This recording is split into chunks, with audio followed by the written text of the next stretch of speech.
알쏭달쏭 기상과학 실험으로 이해하자. 기이한 실험실에 오신 여러분 환영합니다.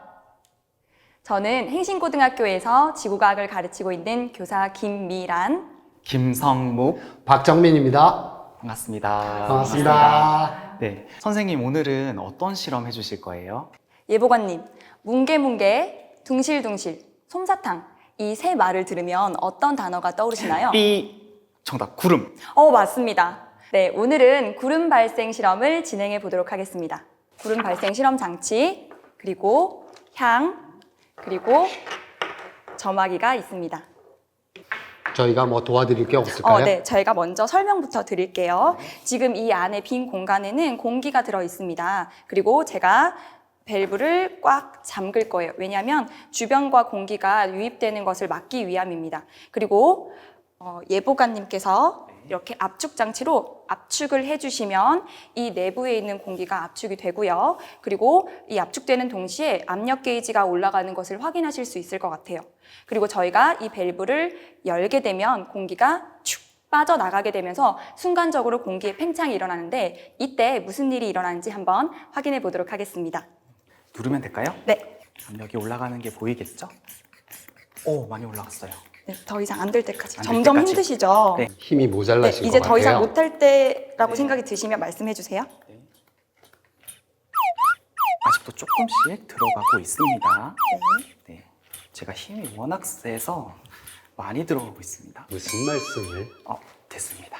네, 그러면 안쪽에 잘 봐주세요. 순간적으로 제가 밸브를 열면 잠깐 뿌얘졌다가 네. 다시 투명해졌어요. 네, 그러면 저희가 순간적으로 공기가 빠져나가는 과정에서 온도가 살짝 떨어지게 되고 이슬점 온도에 도착을 하게 되면서 이 안에 수증기가 물방울로 응결되는 현상이 일어나게 되는 겁니다. 자, 그런데 이번에는 제가 그냥 아까는 조금 뿌옇게 됐다면 조금 더 확실하게 구름을 보여드릴 건데요. 이번에는 이 향을 이용해서 향 연기를 살짝 넣어줄 겁니다. 여러분들 실험하기 전에 꼭 조심해 주세요. 네, 향 연기가 충분히 들어가게끔 안에 넣어주겠습니다. 저는 닫을 준비를 하고 있을게요. 네. 자, 그러면 어느 정도 넣은 것 같으니까 이제 빼보도록 할게요. 또 다시 네, 잠궈주세요. 잠그겠습니다. 연기가 들어간 것 같아요. 네. 저희가 실험에서는 향 연기를 사용했지만 실제 공기 중에서는 소금 입자라든지 아니면 점토라든지 이런 것들도 구름의 씨앗의 역할을 합니다.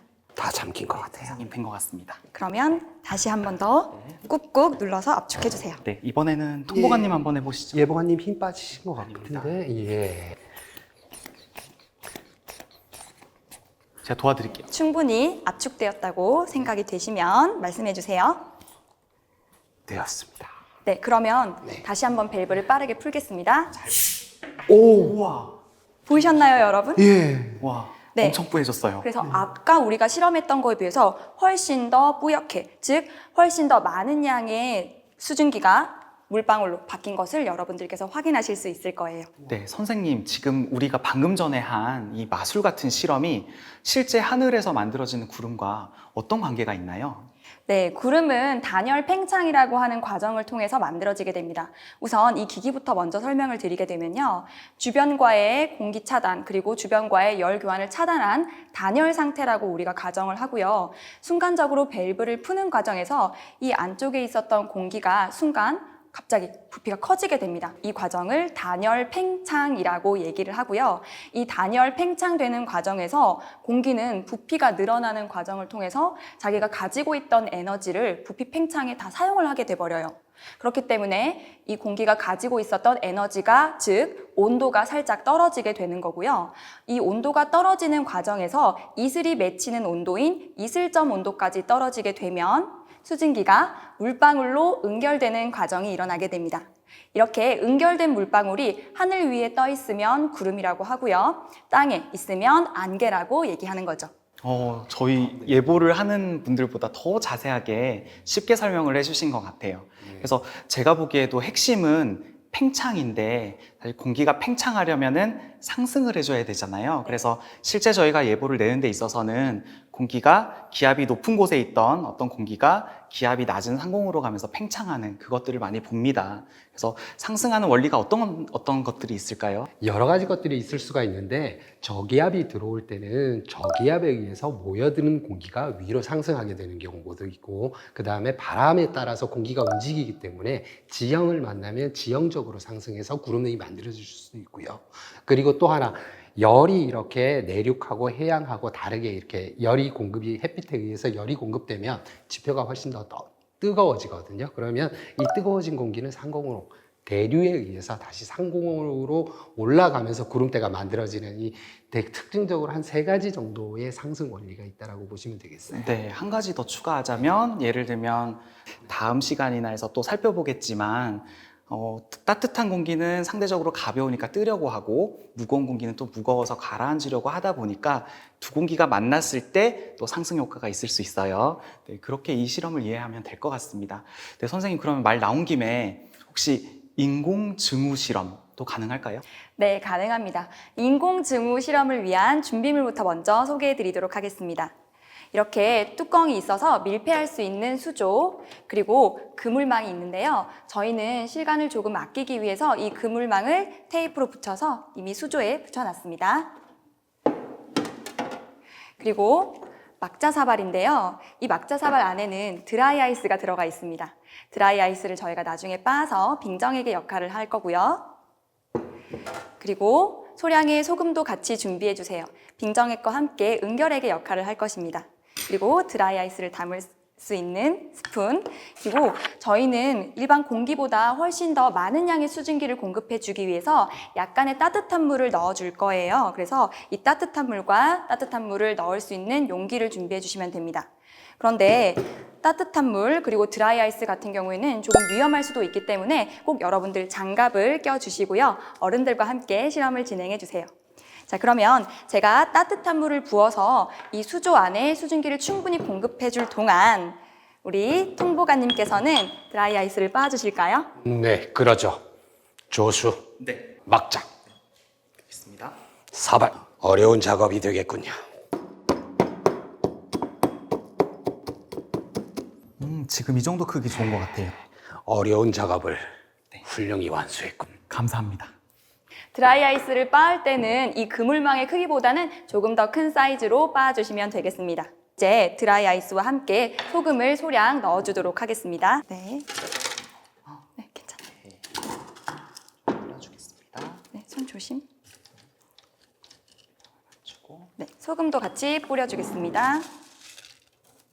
드라이 아이스는 빙정액의 역할도 하지만 이 수조 안에 있는 공기의 온도를 낮춰줘서 금방 이슬점 온도에 도달하게끔 도와주는 역할을 할 거예요. 그래서 저희가 조금 기다려주시면 나중에 그물망에 많은 양의 수증기가 물방울로 응결한 것을 확인할 수 있을 겁니다. 실제 구름 속에는 물방울, 즉 물이 액체 형태로 존재하는 걸 저희가 물이라고 하고 기체 상태로 존재하는 것을 수증기, 또 고체 상태로 존재하는 걸 빙정, 이제 얼음이라고 보통 얘기들을 하는데 구름 안에는 액체 상태의 물과 고체 상태의 물이 사실은 혼재를 하고 있어요. 그래서 지금 이 실험에서는 어떤 얼음 알갱이의 형태 또는 물방울의 형태들이 고르게 나타날 것 같습니다. 네, 저희가 응결이 되려고 하면 조금 더 시간이 걸리기 때문에 나머지 설명 말씀드리도록 하겠습니다. 저희가 빙정액과 응결핵으로서 드라이 아이스와 소금을 사용했는데요. 혹시 소금이나 드라이 아이스 외에도 구름의 씨앗을 만들 수 있는 것들이 있을까요? 네, 사실 이게 1946년에 개발될 당시에 실험실에서 드라이 아이스를 썼다가 바로 1년 뒤인 47년도에는 요오드화 은이 가장 효과적이라는 게 밝혀졌어요. 이게 자연 상태에 존재하는 얼음의 결정 구조와 가장 흡사하다는 이유인데요. 실제로 저희 기상청에서도 이제 국립기상과학원에서는 나라호 그 항공기를 이용해서 실험을 할 때 요오드와 은을 활용을 하고 있습니다. 그리고 사실 이 소금 입자 같은 경우에는 바다에서 해엄 입자라고 하는 걸로써 저희가 조금 더 바다에서 많은 응결핵이 있다 이렇게 얘기할 수도 있겠고요. 그리고 뭐 꽃가루라든지 아니면 뭐 토양이 아주 작은 점토라든지 이런 것들도 모두 응결핵의 역할을 할 수 있을 거라고 생각이 듭니다. 저희가 사실 구름이라는 게 정말 신기한 현상이고 10가지 정도로 저희가 분류해서 관측도 하고 있거든요. 간단하게 소개해 주실 수 있으신가요, 통보관님? 네. 구름의 높이 혹시 아세요? 낮은 구름이 있고 중간 정도 높은 구름이 있고 아주 높은 구름이 있고 역시 마찬가지로 아까 우리 실험에서 보여드렸듯이 높은 곳에 있는 구름은 주로 얼음 결정으로 구성이 되어 있고요. 낮은 쪽에 있는 구름들은 주로 물방울로 만들어져 있는 구름들이에요. 근데 구름들이 전부 다 하얗게 보이는 거는 왜 그런지 혹시 알고 계세요? 빛 때문이 아닐까요? 맞습니다. 역시 모든 색깔의 빛을 다 산란시키기 때문에 구름은 하얗게 보이는데 근데 하얗지 않은 구름이 하나가 있어요. 먹구름. 그렇죠. 먹구름. 먹구름은 빛의 투과를 완전히 차단을 해버리기 때문에 시커멓게 보이는 거예요. 이때는 비가 많이 들어있는 구름대가 아주 두터운 구름이라고 그렇게 생각하시면 돼요. 구름의 두께가 두꺼우니까 일종의 커튼처럼, 암막 커튼처럼 아래쪽이 어둡게 되니까 그 정도면 비가 많이 올 수 있다, 이런 말씀이시죠? 암막 커튼 너무 좋은데요. 네. 사람이 인공적으로 맑은 날씨에 비를 만들어낼 수 있을까요? 제가 생각했을 때는 충분한 양의 물방울이 있어야 저희가 비도 내릴 수 있지 않을까 싶은데요. 맞습니다. 맑은 상태에서 비를 만들어낸다는 것은 불가능에 가깝다고 보실 수 있고요. 그래서 인공강우라는 얘기보다는 인공증우라는 말이 조금 더 맞을 텐데 비를 내리기 충분한 정도의 수증기를 가지고 있지 않은 구름이 생겼다라고 상상을 하시고 그냥 지나가면 비 없이 구름만 지나갈 텐데 여기에다가 구름 씨앗을 뿌려주는 거죠.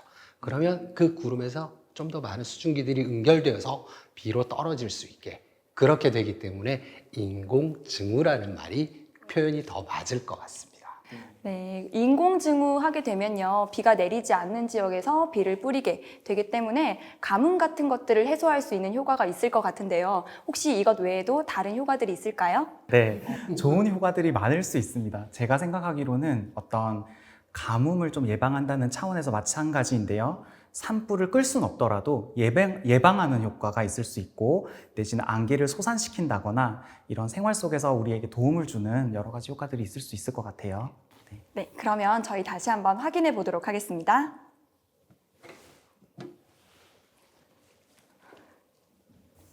네, 물방울들이 가장자리부터 막 맺히고 있어요. 금방 비가 올 것 같아요, 이제.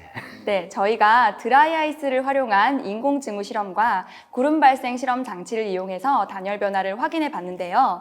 아까 구름이 만들어지는 과정에서는 상승하는 공기가 필요하고 또 전선이라고 하는 과정을 통해서 구름이 만들어진다고 설명해 주셨어요. 자, 그러면 저희 다음 시간에는 어떤 것에 대해서 배울까요? 네, 말씀해 주신 것처럼 성질이 다른 공기가 좀 충돌함에 있어서 불연성 면이 나타나는데 아마 전선이라고 많이 들어보셨을 거예요. 다음 시간에는 저희가 이 전선에 관련된 실험을 한번 해보도록 하겠습니다. 다음 시간도 많은 응원과 시청 부탁드리겠습니다. 여러분, 다음 시간에 만나요. 안녕.